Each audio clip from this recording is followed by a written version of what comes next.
Hi friends, இன்றைக்கி road கடையில் கிடைக்கக்கூடிய மாலை நேர சிற்றுண்டி மசாலா ஸ்வீட் கார்ன் எப்படி பண்ணுறதுன்னு பார்க்கலாமா? அடுப்பு பற்ற வச்சு ஒரு பேன் வச்சுக்கிறேன். பேன் சூடானதும் கொஞ்சமாக பட்டர் சேர்த்துக்கிறேன்.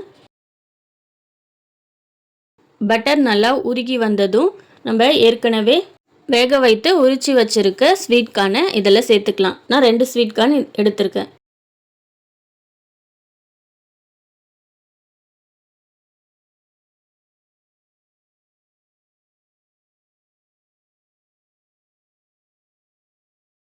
அடுத்து இந்த ஸ்வீட் கார்ன் கூட ஒரு பெரிய வெங்காயத்தை பொடி பொடியாக நறுக்கி சேர்த்துட்டு கொஞ்சமாக இது கூடவே மல்லித்தழை சேர்த்துக்கிறேன்.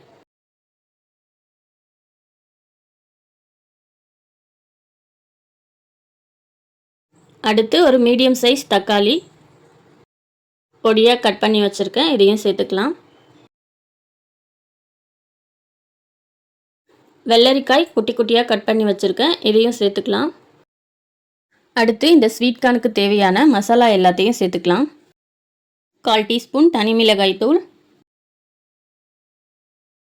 1/4 டீஸ்பூன் மிளகுத்தூள், 1/4 டீஸ்பூன் உப்பு, ஒரு 1/4 டீஸ்பூன் அளவுக்கு கரம் மசாலா. நம்ம இன்னும் வேறு எதனா மசாலா வேணால் கூட சேர்த்துக்கலாம். மல்லித்தூள், சீரகத்தூள், சாட் மசாலா இப்படி எது வேணால் சேர்த்துக்கலாம்.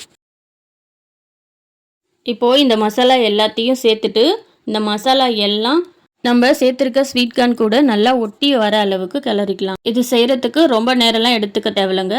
நம்ம ஸ்வீட் கார்னை ஏற்கனவே வேக வச்சதால் இதில் சேர்த்துருக்க மசாலா மட்டும் நல்லா ஒட்டி வந்தால் போதும். நல்லா 1 நிமிஷம் கலந்து விட்டுட்டு ஸ்டவ் ஆஃப் பண்ணிக்கலாம். இறக்கும்போது லெமன் வேணால் ஒரு 1/4 டீஸ்பூன் பிழிஞ்சு விட்டு இறக்கிக்கோங்க. தேவையில்லைன்னா ஸ்கிப் பண்ணிக்கோங்க. அவ்வளோதாங்க, ஹெல்த்தியான evening snacks sweet corn recipe ready. இந்த வீடியோ பிடிச்சிருந்தா லைக் பண்ணுங்கள், ஷேர் பண்ணுங்கள், பாரதி ஹோம் ஃபுட்க்கு சப்ஸ்கிரைப் பண்ணுங்கள். தேங்க்யூ, தேங்க்ஸ் ஃபார் வாட்சிங்.